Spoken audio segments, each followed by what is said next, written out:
Hey, this is Tommy Too Smoov, the comedian, and this is Untold.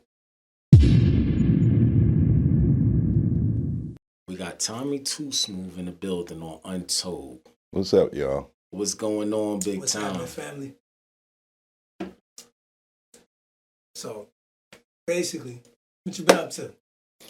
Right now, I do a lot of filming and I do a lot of script writing, and I just became partners with a streaming service called IRTV, and I'm looking to make that a black comedy hub. There's no more Def Jam, there's no more Comic View, so I'm looking to make that the exposure for. There's thousands of comedians out there that don't get exposure. And then you have thousands of comedians who are in a game who had exposure when there was a Comic View, but now they're non-existent because there's no outlets. So I want to take this IRTV and make it the place to go to see all of us. That's dope. That's dope. So, and that's going to benefit the whole comedy, world, especially the up and coming comedy acts. That's definitely going to give them a platform to display their talents and hopefully land a movie deal. Right. That's another thing I do. I write scripts. So I have about 12, 13 scripts ready to film. Awesome. Okay, good. What made you want to get into the comedy field? Let's take it back. Well, I grew up in foster homes and group homes and, just a lot of moving around. And my siblings got split up. But me and my brother Tony was always together. Okay. And he was beyond hilarious. In fact, he was the funniest dude in whatever school he was in. Okay. And I was a quiet kid. I was like the golden child. I draw, I taught myself to play the piano, I sing, I write songs. Okay. And I have 4 crazy ass brothers and they decided ain't nobody gonna touch this one. You see what I'm saying? You're the golden child. I'm the golden child. And he would come home and he was the only one I would act silly around. I met my mother when I was 9. And we went from crib in Winfield, which is the suburbs. I grew up 2 blocks from Will Smith. Wow. And, it's the suburbs. We got trees, we got grass, the front, the back, and driveways and all of that. You know what I mean? And she brought us, this one foster mother brought us all back together. Okay. And Tony was the funniest dude, but then I met my mom at 9, and she snatched us out of all of that and moved us to 24th and Cybert, which was culture shock, because this is like inner city. Right. You see what I mean? Right. And, I was the one she didn't like. So it was always, you doing that gay shit. You're drawing, you're fucking singing songs and playing a piano. The fuck out of here. She was a thug. I seen my mother knock grown big niggas out. You see what I'm saying? And my only refuge from that life was my brother Tony. So I would laugh and joke, and I would imitate mommy's friends. I never met people like this. We was in the suburbs. Now I'm surrounded by drunks and dope heads and, that type of thing. So I started acting like mommy had this one guy. His name was James Patterson. He owned the candy store at the corner. Every day, James Patterson would go to work.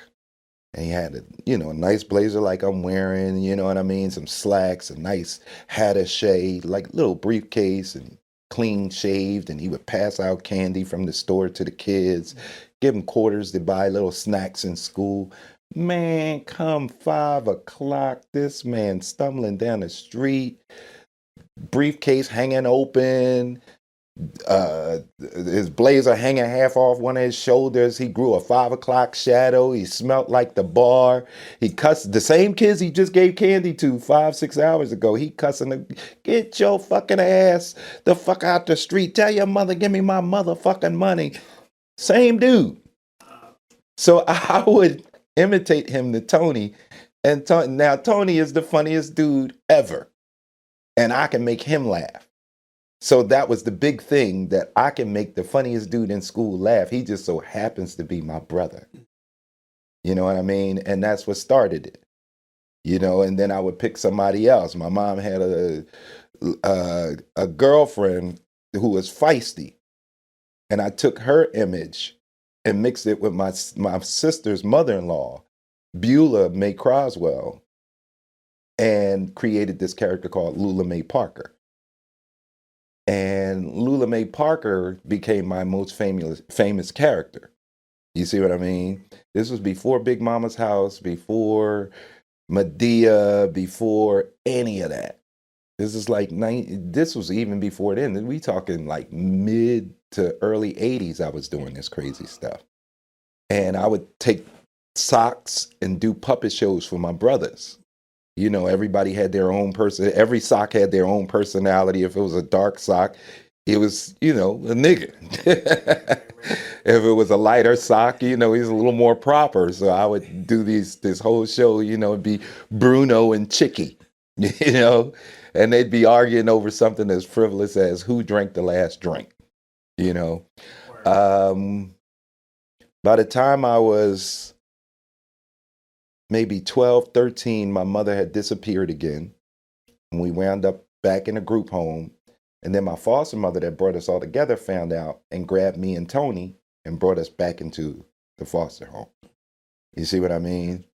And so we were back in like a safe space. And I would go to school, and this is, by now, I had already lived in North Philly. I had been exposed to hip hop. I mean, these dudes would pile these big speakers up and start cutting and scratching in the schoolyard. This was even before the MC was important. All he was doing was shouting out the DJ at this point. And I started rapping, and I met like Will. You started rapping? Yeah. What was your rap name? MC Tommy T. Right. Google it. I got my first record deal when I was 15. Wow. On Pop Art Records. And if you check it, that was Will's first record label.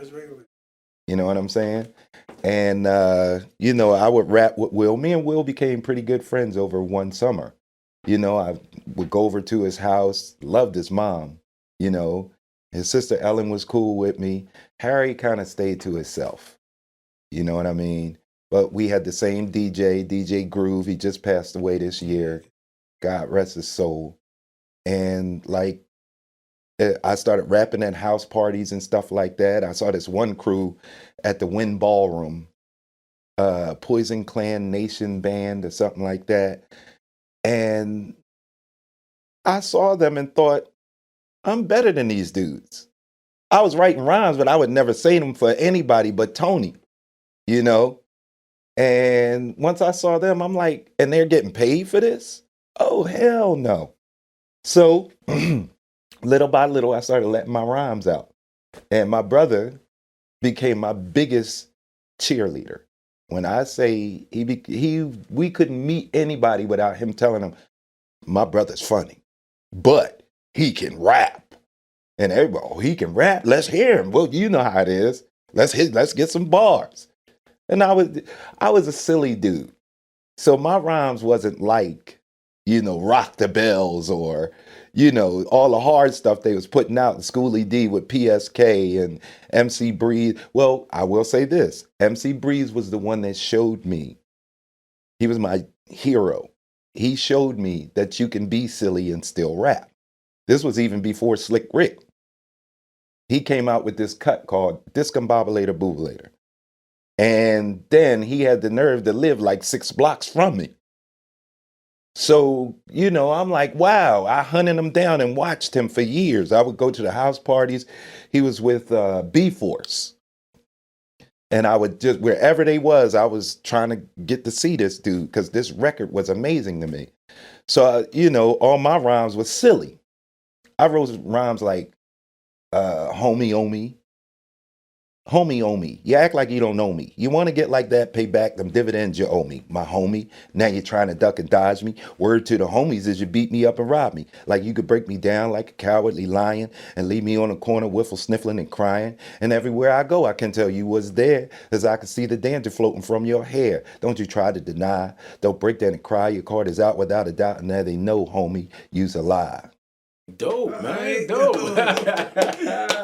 That was dope, Tommy Tom. T. And I wrote Tommy that T. at like 11 years old, 11, 12 years old. So, you know, he became my biggest cheerleader with that. And I wrote this cut called My Sister the Trip. And I left it at my DJ house, and Will put out a record called Girls Ain't Nothing But Trouble. Same topic, same subject. You see what I mean? But the word around the neighborhood was that sounds a lot like Tommy's cut. So the guy came looking for me like, yo, from what I understand, this might be your cut. And I'm like, well, I don't think so. You know, he's creative. We come from the same world, whatever. He was like, you want a record deal? Hell yeah. So that's how I got my first record deal. Just like that. Just like that. My Sister the Trip, and B-side was Munchies. It's about smoking weed and getting the munchies. Wow. Wow. And I was fully immersed into the whole hip hop thing. I was a break dancer. I used to pop. You know, I used to hang around with the Scanner Boys, Dave and Remy and all of them. Yeah. You know what I mean? And, you know, I draw. So, you know, I would do I wouldn't do it on the wall, but I had a book I would do it in. You see what I'm saying? And so wherever hip hop was, I was. Then you fast forward that, a few years, my brother signed me up for a BET contest. And I had only done like stand-up maybe twice and bombed miserably. And I can't say bombed miserably. The first time it was a bomb. The second time I did 45 minutes and they didn't laugh. I had little giggles, but they didn't laugh hard until this woman was sitting up on the stage with me, and she flipped off her shoe and her feet was tore up. And I went in on this chick's feet, and then I got it. Now, let me ask you a question. Was you nervous? Yes. Before getting on that stage? Yes. What was the nervousness, that pedigree to nervousness? The thing is I was taught maybe 3 years into my career that the nervousness is a good thing. I'm hosting the Dell out in Fairmount Park. Right. And I'm backstage and I'm nervous and I'm pacing. And a voice says behind me, "You nervous?" And without looking, I'm like, "Yeah." And the voice says, "Good." I was pissed off. I went to turn around and cuss this person out. It was Luther Vandross. Wow. And everything just like, watch what you say. You know, with all due respect, why would you say good? He said, imagine this. Imagine Michael Jackson would go out there to go moonwalk, but he wasn't nervous. Would that moonwalk look as crisp and as energetic as it is? Right. He said, what you got to do is take that nervousness and use it for energy. It will provoke you to do things you didn't think you could do. That night, I went out there and ripped. And I made up my mind, whether I'm nervous or not, I'm going to give 3,000%, no matter what. And it never fails. That's the energy. Right. When you see the basketball players, that's why the rookies are so good. Once you get complacent with something, you lose something. You know it. Y'all seen it happen. Dr. J was fire when he first came out, but after a while, the windmill dunks wasn't so windmilly. You know what I mean? With the rappers like Run DMC, they was the bomb when they first came out with sucker MCs. But come tougher than leather, it just wasn't popping like that no Wasn't more. hitting like it was. Because you're used to being on that stage and you're used to being in that studio and you're used to being on that flight. So now it's not as exciting. So, it's like Dave Chappelle said, every night I go out there and I think to myself, I'm going to do good. And it usually happens. You see what I mean? But once you get that attitude, you lose something. So speaking on Dave Chappelle, is he one guy that's on your Mount Rushmore?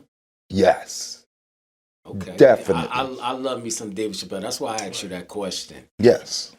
Now, being in this industry of comedy, were there gatekeepers? Yeah. There are to any industry, it's gatekeepers. You see what I mean? You have those people who been in the business so long that everybody respects them. And then when because you got the influencer and then you got the paper behind the influencer. You know what I'm saying? The system. Once the system knows that the whole industry respects you, oh, we can take him and use him to filter everybody through him. Right. You see what I mean? Or keep everybody at bay. You know what I mean? So yeah, there are gatekeepers. So, in any industry that I've been a part of, it's always been an alliance of people not working with each other, or this promoter or this venue was this and that. Do you guys go through that when as comedians? Comedy is like tennis. It only takes one person to hit the ball.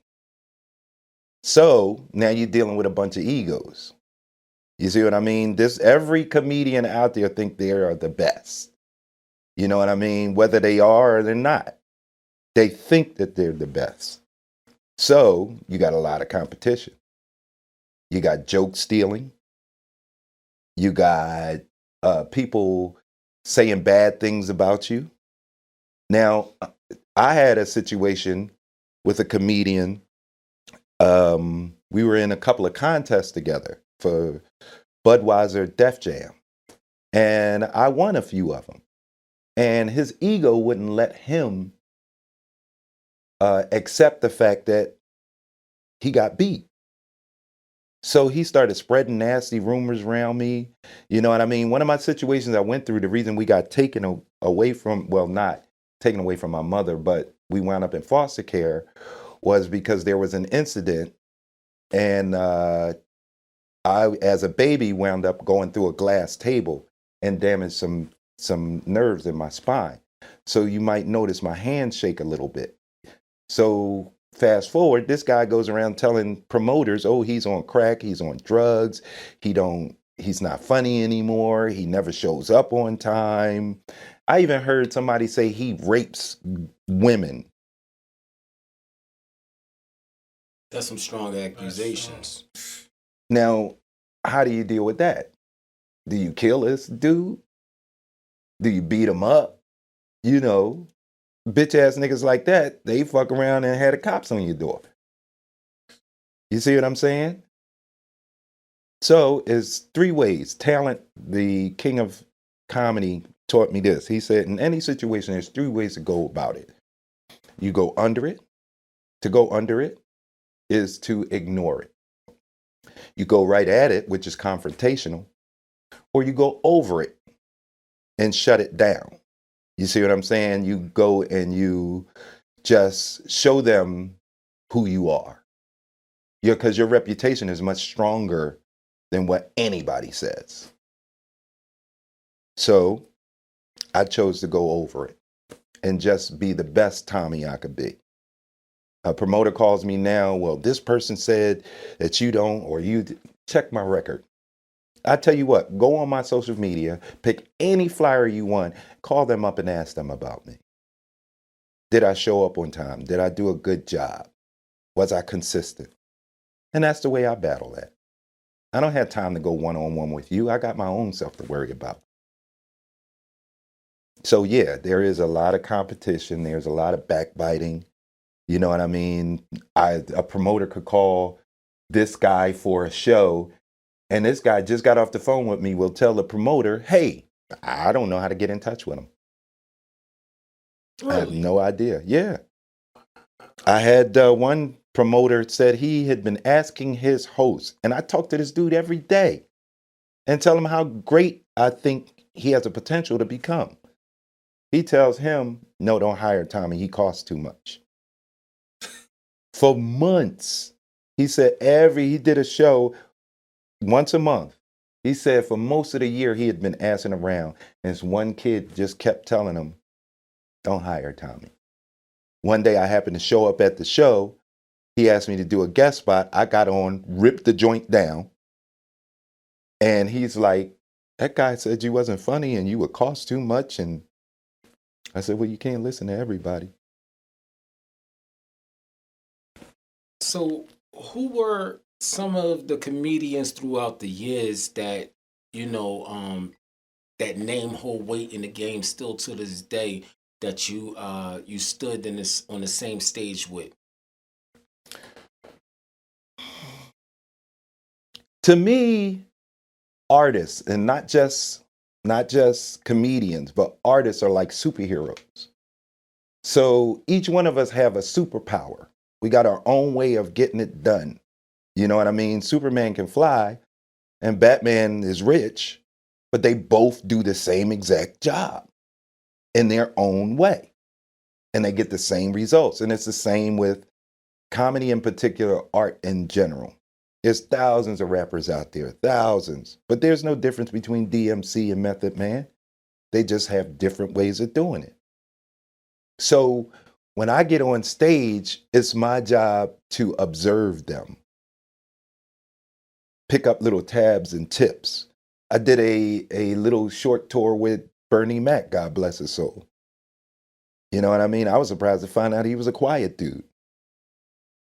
Really? Yes, before he went on, he sat down quiet. There wasn't no noise, no nothing. You see what I mean? Don DC Curry, another one. He would meditate. Like, don't let anybody in this door, don't nobody bother me. Let me meditate before the show. You see what I mean? So every last one of them had something to teach me. Now, as far as who I got to share the stage with, I look at comedy like a train, right? I don't think any of us are special, but I think all of us are special. It's just some people got on the train before others. D.L. Hughley got on the train early. You see what I mean? Uh, you take Earthquake. He got on the train a little after DL, but there's no difference between them except for the style in which they save people as superheroes. So I consider it privilege to be on every stage with every single comedian I've ever been on stage with. JB Smoove is one of the, even if you take comedy away from JB Smoove, he's likable. You gotta love JB. I never heard JB say one bad thing about nobody.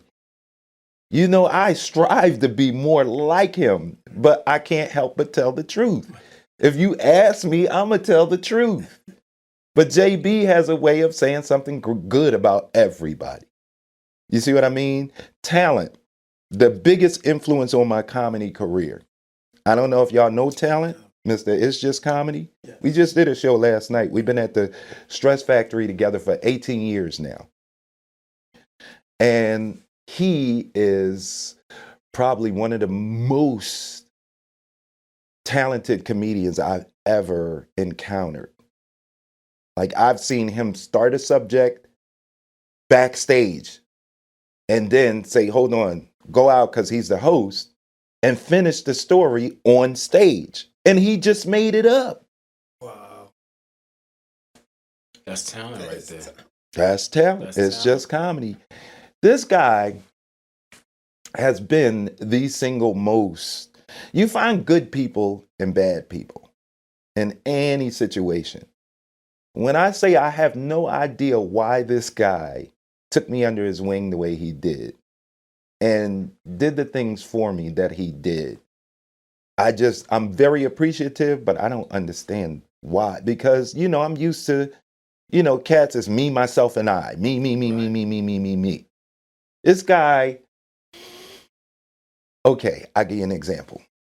One day it was like 1997, 98. He said, Tommy. Now, I had already had TV exposure and all of that, been on Comic View a couple times. He said, Tommy, you ever headline in New York? I'm like, no. He's like, bet. This Sunday, I'm bringing you down to Boston Comedy Club and you going to headline. And I'm like, bet. Finally. Now, coming from Philly, we all have this little fear of New York. We kind of look up to New York. It does. It does happen. You know what I'm saying? So that can be intimidating, So I checked the list to see everybody there. And for the most part, the whole lineup was like, oh, God, I got to follow him. It had Freddie Ricks, Drew Frazier. I mean, like the big dogs. That's a long list right there, man. So I psyched myself out. Okay, you can follow him. Just go up there and do your thing. So while the last dude goes on, in walks Thea Vidal. And I don't know if you know who Thea Vidal is, but you ever watch Moesha? Yes, sir. Okay, so she had a show before that. I don't know the name of it, but Thea Vidal was her mother on the show. Oh, yeah, she was playing a teenage daughter. Right. Okay. This woman will go on stage and suck the laughter out of the wallpaper. I'm talking like people hollering, banging on the table, knocking over drinks, running up and down the aisle, gasping for air. So while the last dude is on, and I'm like, okay, I'm ready to go. Let's go. In walks Thea Vidal. Talent walks over to me and says, okay, I'm going to put Thea on. And then you. My heart jumping out my damn chest. Doopa, doopa, doopa, doopa, doopa. I want so bad to do good at this club. She goes on and I'm watching my ship sink, joke by joke. I'm like, how am I ever going to follow her? While she's on stage, in walks Damon Wayans, my hero. I love this nigga. That is my guy. That is my guy. We both in the same club with that one. So he comes back over and he says, okay, so after Thea, Damon's going to go on and then you. I'm like, you got to be kidding me. What are you doing to me? This is like suicide. Did they just throw you to the wolves like that? Oh, it didn't stop there. So while he was on, in comes Chris Rock to practice for Bigger and Blacker. This is how long it was, the long ago it was. Right. So he's like, all right, Tommy, after Chris Rock, I'm about to cry. I'm in the back like, why are you doing this to me? You don't see your night about to shine. So Chris goes on and he showed me something. I learned something from Chris that night. Just when I thought Damon Wayans had sucked every laughter out of the room, there was nobody that was going to be able to make these people laugh again this night. He showed me how you do it. He started off very calm, very slow. What's the night? Thursday, Friday, Sunday. Okay, Sunday night. And he starts off at that pace. And he builds and builds and builds and builds until these people are hollering again. I'm like, how did he get another laugh out of these people? But he did it while he's on stage. And this was it after this. JB Smoov walks in. Now, I don't know if y'all saw JB Smoov in the 90s. I'm not taking anything from JB Smoov now. But back before he was acting and focusing on being an actor, he was locked in on being a comedian. And let me tell you, this man, to me, at that moment, was the funniest man on earth. You ever see him in the 90s? Yes. So you know what I'm talking about. I mean, you could have a carpet on the floor from a comedy club that people walked on for years, gum on their floor, the liquor on the floor. You will be face down on that floor like, please, stop him. I can't take it anymore. Oh, God. That's how funny this man was. When he went on, I said, that's it. I slipped out the I slipped out the side door, walked down the street, got in my car, and halfway down 95 on the way back to Philly, I get a phone call. Ring. That's when we had the Motorola's. Right. You know what I'm saying? Opened it. Talent. Man, where you at? I'm calling your name. You ain't nowhere to be found. Man, I couldn't follow them, man. He was like, you joking, right? I couldn't follow them. How am I follow all of them, man? It ain't wasn't no more laughs in the room. He said, man, come back down here tomorrow night. I'm like, all right. So I go back tomorrow night. I walk into the room. The room is bubbling. I'm like, yeah, let me get some of this. Sit your ass down. He gave me an hour-long speech. He said, when whoever has got that mic, that's God.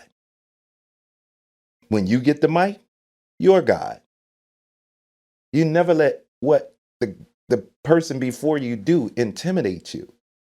It's all about you. You get up there and you do your thing. Everybody gets a spotlight. When that spotlight hits you, do it to your best ability. I don't care if Jesus went on before you. Get your blessings together and do it. Okay, can I get a piece of that now? No, go home and think about it. Made you drive back all the way up New York. Punishment. Man, I could not buy that lesson. Now, I don't care who goes on. Because of that night, I don't care who goes on. I have no fear in my heart. Now, just to come back down to City of Brotherly Love, you know, for today's comedians and today's audience, you know, when we think of comedy now for the new era, the first thing that come out people mouth is Kevin Hart. Mm-hmm. Were you around for that era of Kevin, you know, elevating into the comedian that he is today? Not only was I around, me and Kev used to take walks. Wow. There's a street across the street from the Laugh House. It's called America, I think it's called America. And we would walk down that street and talk and have conversations about what I thought, because I was the man and I was on TV and all of that. And we would walk and we would talk about comedy. And somewhere in the conversation, in every single one of those conversations, he would say, Tommy, you know I'm gonna be a superstar, right? And I'm like, yeah, Kev, listen. So when your delivery, he's like, no, Tommy, I'm gonna be a superstar. He's like, look at me. You believe me, right? I'd be like, yeah, Kev, I believe you. You know. But who would think that it would come? That it would be that? And my reward was, if you read his book, I Can't Make This Up, he writes about me like 4 or 5 times in that book. And one of them, he said, because I do characters. I do a lot of characters. And he says he had an audition for Saturday Night Live. And they wanted him to do at least 3 characters. In the book, he wrote this. He said, if this was Tommy Too Smoov, Tommy Too Smoov would have got it. That sent chills over my whole body. At one point in his book, he says, we had this one night at the Laugh House. It was about 30 people there. And it was some thugs in the front, like the first 5 seats, and they wasn't having it. The security was scared of him. The host was scared of him. The host ran off the stage to get security to come calm these dudes down. And security walks over, hey, brothers, keep it down, and walks away. How you going to tell these? They pulling out bottles of Hennessy, sitting them on the table. Like, you know, they tripping. So the first guy goes up there and he starts telling jokes. And Kev write about this in his book. First guy goes up there. He winds up with a cup of Hennessy in his face. So he leaves off. You know, he thought he was that street dude, and I'm going to go talk street to him. You know what I'm saying? Because we from the same place, you know. Nope. Get your corny ass off stage. Next guy went up, scooted him off stage. Then it was my turn. Kev writes, next up is Tommy Too Smoov. Very professional, always funny, one of the best in the city. For Kevin to be in his position and write that about me, it did a lot. Not for me it did a lot for me inside to know that that dude still looks at me in that light. Gave you some flowers. Gave you flowers in the book. Can't black and white don't lie. You know? That's what I'm saying. He etched me in history. So now, 30 years from now, people pick up that book and read it. They like, well, who is this cat Tommy Too Smoov he talking about? So he put me in history with that, and I will forever be grateful for that. So yeah, I was around for the era, and I saw it all happen like right in front of my face. You know, Kev take a lot of, well, I'm not gonna say a lot of flack, but he get a lot of claims of he's not funny. Me, he's one of the funniest comedians, you know, that I ever watched on TV besides Damon Wayans. Damon Wayans, listen, he's another type of animal. But Kevin Hart gets the thing where he's not funny, and most of it comes from the peers. What's your take on that? My take on it is it's 7 slots in Hollywood for black people. 7 slots. That's it. That's all you get. You know, you get your Will, your Kevin, your Chris Rock, you know, your Bernie Mac, and maybe 2 more. You know, right now it's Deion Cole and somebody else. Outside of that, everybody is trying to get to, it's like thousands of people trying to get through 7 doorways. And you can't get through there unless one of them says, okay, come on. You know, we wouldn't know who Chris Rock was if Eddie Murphy didn't put him in Boomerang. We wouldn't know who Tracy Morgan was if Martin Lawrence didn't put him on the TV show. Hustle Man. Hustle Man, my man. And I used to rock out in the trenches with Tracy Morgan. You know what I'm saying? He had good nights, he had mediocre nights. You know what I mean? So he was one of those cats. It's like, all it takes is the right person to say, come on. You know what I mean? And the funniest cats are still in the trenches. You know what I mean? I can name 1,000 of them. I can name 1,000 talents and Todd Rexes, and I can name 1,000 of them. Esau McGraw, hilarious. I have no idea why these people ain't way out there. You kind of caught a glimpse of Esau in Idlewild. I don't know if y'all remember the movie, but it was a henchman that stuttered. If you watch it again, it's a henchman that stuttered. Okay. That's Esau. Gotta go back to. Yeah, excellent comedian. When I went to LA, I was in LA for 3.5 years. I was out there, this dude was like the mark for me. I want to get the kind of laughs he get. Tiffany Haddish is another one. You see what I'm saying? And she gets the bad rap too. But let me tell you, when we used to do spots like the Union out in LA and spots like that, Tiffany Haddish would tear this bitch down. Nobody could follow her. She was the shot and a half. But see, you get mixed up in all of that Hollywood and you get lost in, I'm an actor now. You heard Common, you know, I got my car, I got my SAG now. You know, I'm not a rapper. And you get into that level, you know, you got other things to worry about. But when you just a stand-up comic, and that's all you got to think about, you become a beast at that. The other day, I was going to a show, and I was thinking about this whole Diddy thing, you know, and everybody has had their words on Diddy. So I sat back and I said, what's the one angle nobody has talked about yet? Know what I came up with? Nobody actually said they went to a Diddy party. Nobody actually talked about what a Diddy party is like.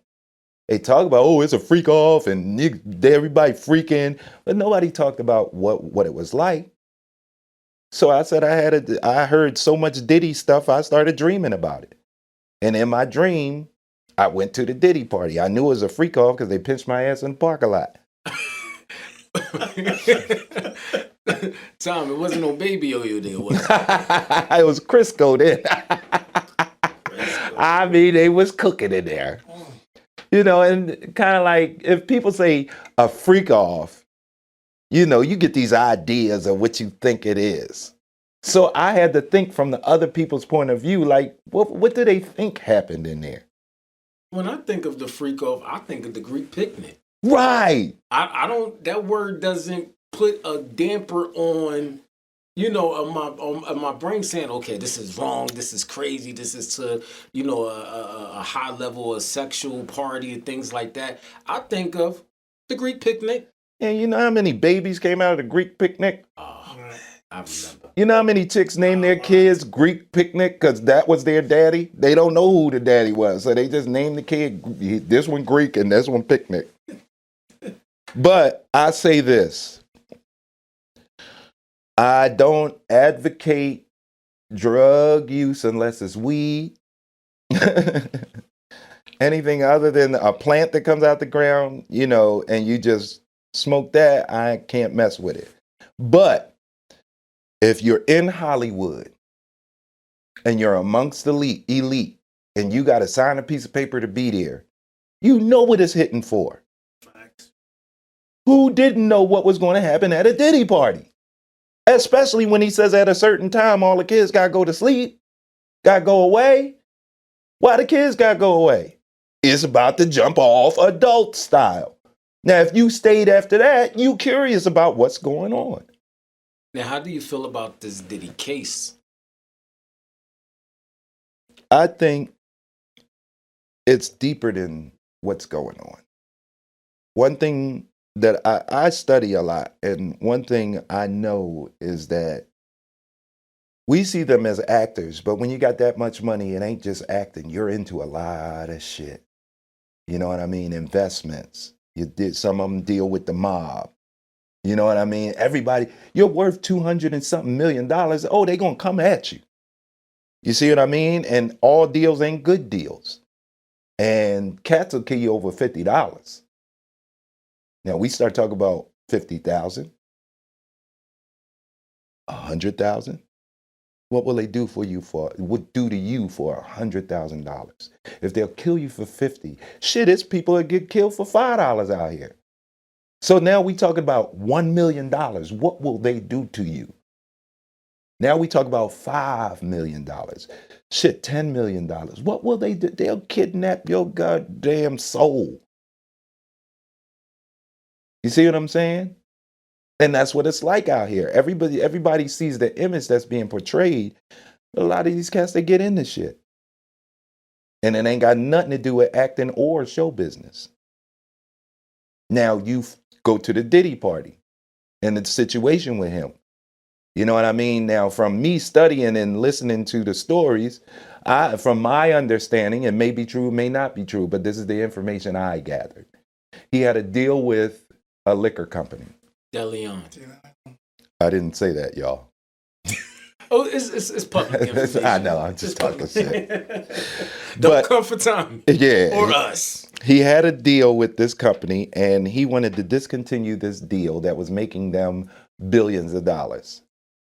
And they decided, okay, we're going to make it on our own. And they started making this shit on their own. Now you in breach of contract. Now we got a problem. So to pacify him, they said, you're the face of it, and we still pay you just to be the face of it. You see what I mean? So he sued them and still kept the job as the face of it. But he sued them. But part of the contract was that if you make us look bad in any kind of way, if you get locked up, any kind of way you bring shame to this company, this deal is off and we get to still sell it and you got to step off.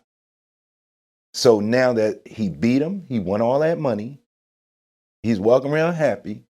It's like, you know what? If we can get something bad on him, we don't got to pay him nothing. Thus, tapes started leaking. Karma. Karma or business? Both. Right. So that was Because our you thing. never heard nothing bad about Boys to Men. Right. You know what I'm saying? I mean, if you're in the industry, you hear little stories, but you never heard nothing about Boys to Men. Well, I did. I'm saying if you're in the know, you Right, know. Right. You know what I'm saying? Denzel, everybody swear he's a saint. Come on, Tommy. That's one of my favorite actors, man. Brother, you ain't in the business unless you participating somehow. Now they do have this this saying that when it comes to black actors, black successful actors, that they can't lead a game without a sting. Do you find that to be true? From observing the game, it's evidently true. Michael Jackson was our biggest hero. Prince. The kid, I'm just going to talk about Mike for 1 second. Okay. The kid that first said that Mike did something to him, he said he took a shower with him. Here it is, years later, Mike done died. He says, my parents put me up to it. The feds coerced me. So, did Michael do it? No. This is the people saying you got way too much power. Now let's look at this. Who owned Sony? Tommy Mottola. Until Michael Jackson bought up their catalogs. But the whole Beatles catalog. Not just the Beatles. Not just the Beatles. Jay-Z, Eminem, all of them cats. Michael Jackson make money off of every record they put out. Shut them all down. This is common knowledge. Google it. Mike he was definitely a Did you great hear the businessman. story about how Mike got the Beatles, George? I believe I heard an interview of some. It was Eddie Griffin. Mm-hmm. Eddie Griffin said Mike walked in and They was filming Say. right. And he asked, "Well, I'll buy the Beatles for No, he asked, how much do you think that's how worth? much exactly?" Okay. $60 million, Mike. Mike was like, that's a lot of money. Fronting, like, you know. He said in between takes, he went and called his people, go buy it. That's all, 60 million. Take 60 million out of my account. Go buy that shit. Came back the next day, you ready to finish filming? Oh, by the way, I bought the Beatles. You what? You bought a fucking beat? You can't own the Beatles. He had a fucking fit. Paul McCartney. Stop being his friend. Hurt his fucking feelings. Mike was a shrewd businessman. He was a gangster. That's a gangster move. Let me tell you another story I heard. You know, Mike and Quincy was tight. Right. So for years, you got to remember, they made Off the Wall together, and that was in the 70s. You see what I'm saying? And it took them years to make. And that came out in 79. So if it took them years to make, we talk about 78, 77, maybe 76, they started on this project. So that means Michael Jackson grew up. I mean, watched Quincy Jones' daughters grow up. Fast forward years later, Tupac is dating one of the daughters. I think it was Khadijah, yeah. Khadijah. They came out of, Tupac comes out the party, disrespecting Khadijah, like, bitch, shut up. Come the fuck on. Shut the fuck up and get in the car. Mike stepped to him. Yo, you can't talk to her like that. He was like, Mike, mind your fucking business. Mike was like, fuck no, that's like my niece. You ain't gonna just talk to her like that. Michael Jackson and fucking Tupac start rumbling. Michael Jackson beat his ass. They said Tupac loved to fight, but he can't fight. Tupac and Michael Tupac and Michael Jackson. Now listen. That's news to me. You got to remember, number one, Mike came up in the house with how many brothers? Oh, yeah. Do you got brothers? No. You ain't got brothers. You got brothers? Okay, so I have 4 brothers. That's how I learned how to fight. They punch you in the mouth over a fucking chicken wing. And your anger ain't gonna let you let that slide, whether you can beat them or not. Facts. And you got to learn how to fight. My brother Jamak, when he was 13, he was about 240, 6'2". Took me out in the street, put on boxing gloves in front of all his homies, beat my ass every day until I could fucking fight. And one day I caught him with a couple of lucky ones. I can say now it was lucky ones because my brother Matt can fight. And he was like, okay, all right, you ready. So the word in the neighborhood is, this kid is the golden child. You know what I'm saying? So one day I bumped into this dude at the Chinese store and knocked this food out his hand. And he went to grip me up. And the boy next to him like, yo, you don't want to do that. He's like, why not? This motherfucker knocked me. You don't want to deal with his brothers. He the soft one. Soft? Who the fuck is you? Soft? Oh, fuck no, soft. Oh, hell no. I can't have that reputation on me. And I'm a rapper out here in these streets. So in other words, without my brother, I ain't shit, right? That's what you're trying to say? So I went home. I rolled me a joint, fat ass joint. It was a spliff, big old fat joint. Bought me a 40, drank that 40, smoked that spliff, and was walking through Winfield looking for the first motherfucker say anything. Because I'm going to get this rep tonight. Ran up on this dude named Keith Hightower. Keith Hightower. And he was talking shit about my sister's girlfriend. Everybody thought she was our cousin because she was around so much. I'm like, fuck you say about my cousin? Pussy, I'll beat your ass. Unbeknownst to me, that Keith Hightower in the neighborhood is the knockout artist. Don't nobody get past 2 punches from Keith Hightower. Nobody. Nobody. Go get Mike Tyson, let's see. That was his reputation in the neighborhood. I didn't know. And I'm over here like, pussy, let's go. He like, Tommy, you don't want to do this? Go ahead about your business. Go write a rhyme or something. He was older than me. You know what I'm saying? About what? Maybe 17, 18. You know what I'm saying? He was like 26, 27. So I'm like, no, it's going down tonight. You talking shit about my cousin. I'm like, you ain't no pussy. Meet me up in the man's schoolyard, up on 54th Street right now. And I started walking towards the schoolyard. The kids that heard it was like, oh shit. They start telling everybody. Next thing I know, I got like 30 motherfuckers following me up to the schoolyard and shit. Oh, we gonna see this. You know what I'm saying? Because nobody had ever seen me upset. I'm not the upset type. You know what I'm saying? I don't go around yelling, hollering. You know, I'm always calm, cool, collective. That's how I got Tommy Too Smoov. You know what I'm saying? But now they saying Tommy out of pocket. I called him up to that schoolyard, went up to that schoolyard. We square up. We start going blow for blow. Bow, bam, bow, bam, bow, bam, bow, bam, bam, bow, bow, bow, bam, bam, bam, bow. Somebody said, Tommy! I went to turn around. It was like slow motion. I went to turn around and look to see who it was. Now, what made me turn around in the middle of a fight? I don't know. But that nigga clocked me across my fucking chin. Now, I was ready to finish the fight, but my knees was like, nope, vacation. They buckled. It's over. We're going to rest right here. You go ahead and finish the fight. We're done. Night.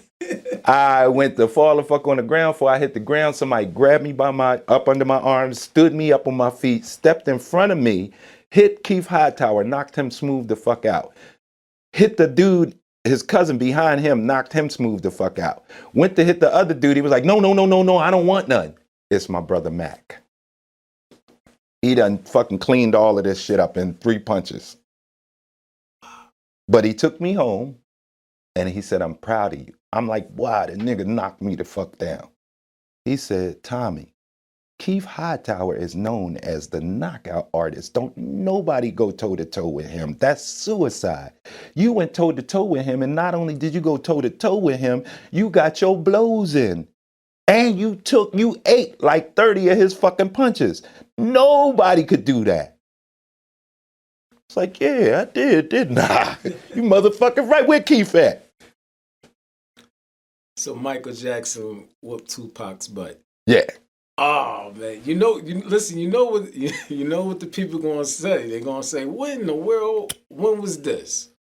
The king of pop? The king of pop You moonwalking gotta on Tupac?" remember, this man had how many brothers? 7, 8, not including cousins. You gotta remember, this man grew up in Gary, Indiana. You know about them small little towns? Them small little towns is tougher than the big city because they all got something to prove. And he grew up, and we talk about the 60s when gang warring was going on. Where you think Beat It came from? He done seen a lot of them gang wars. You see what I'm saying? So ain't no way Michael Jackson could have been soft at all. Just going by his household. Joe beat their ass. So he wasn't scared to take a punch. Joe beat that ass. And Joe was a hard rock. So you got to deal with them brothers. You got to deal with Joe. You think Mike's soft? Nah. Exactly. But look. But look at the content of his records. Listen to the shit he's saying. You want to be starting something, nigga? There you go. There you have it. Pretty young thing. Beat it. You're talking about beating ass right there. Mike wasn't no joke. But I'll say this to answer your other question.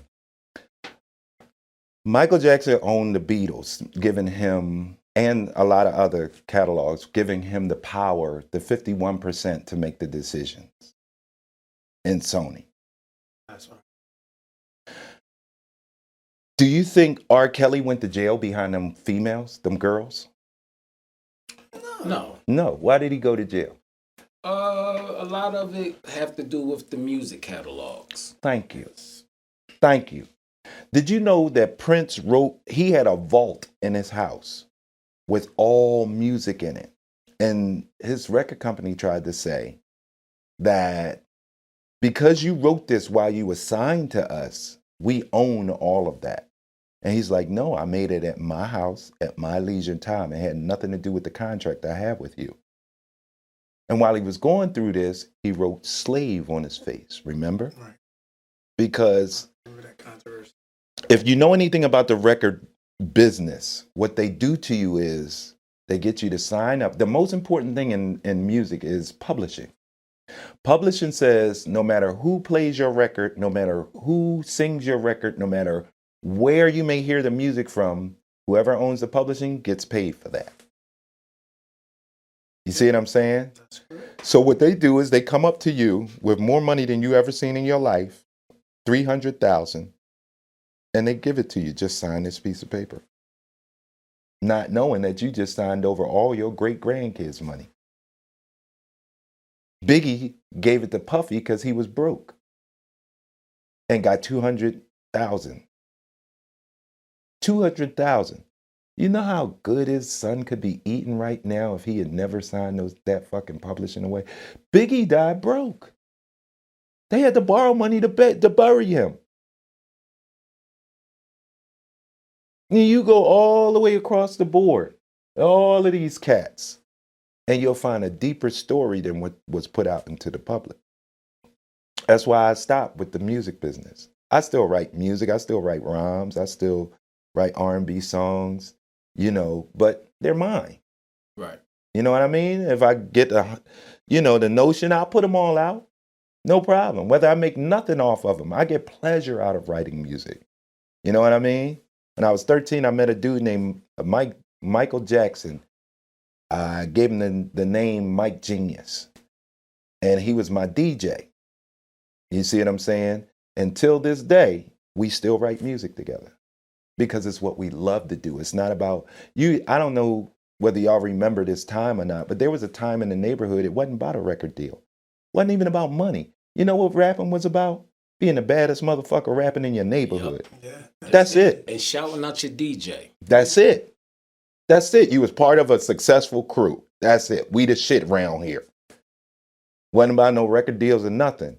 So having grown up in that era, I still adapt those ideologies. It ain't about making money for me. It's about being an artist? The passion of just the passion of your creativity. Now, diving into the mental health of comedy. One of my favorite comedians that took it to another level, that played as a woman in order to see his own children. You know what I'm talking about? Miss Doubtfire. Miss Doubtfire. Yes. He had to play a woman to get his own, just to spend time with his kids. Mm-hmm. And, he passed away. They said it was from depression. They said it was from being stressed. Mm-hmm. When it comes to the mental health of being a comedian, because you guys have your own package of stress, your own package of problems when it comes to your mental health. Because you might laugh on the outside, but you might be going through a ton of things in the inside. Mm-hmm. So with Robert Williams, he they said Robin. I'm sorry. Robin Williams said that they said that he passed due to depression. How do that mental health play a part in the comedy world? Most, and my old head taught me this, most men, especially black men, go to court not to win. You know why they go to court? To get their side of the story heard. You see what I'm saying? Everybody wants their side of it. When the parents call all the kids, who broke this lamp? Everybody got a different story. But then 9 times out of 10, they'll go to that one kid that always tell the truth and find out from that kid. But the rest of them never get to tell their story. You know what comedy provides for us? A chance to tell our story. Now, me, myself, I think that only 1/3 of the comedians on stage belong there. There's a lot of guys out there trying to get pussy. You know what I'm saying? They memorize 64 jokes. They watch BET and Def Jam and took one from him and one from over here, and they out to get some pussy. Some people never got attention in school, at home, around the way, and now they think this is the way. But y'all don't belong in our lane. Y'all belong somewhere else, but this is our lane. This is for the people who tell funny stories, people who just talk and make people laugh. Only 1/3 of us belongs on that stage. The rest of them, they got to do everything they can to shut you down and validate themselves. Because the real funny people is too worried about being funny than to sit around, spread rumors, and you try to dog somebody else's career out. You know what I'm saying? Yeah, the kings of comedy had problems amongst themselves, but we didn't find out until years later because they was focused on their funny. I don't think all of them are comedians. I think 2 of them was comedians. Who was that?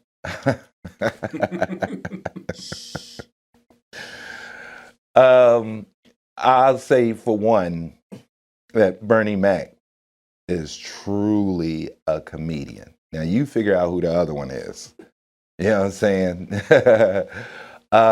But the other 2, I kind of get the feeling that, they're not really the legitimate thing. You know what I mean? Some would say that would be Steve and Sag. I ain't saying nothing.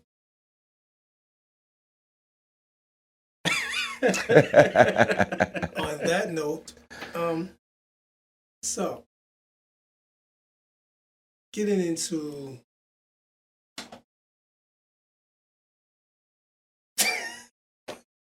I think Bernie just came in the door.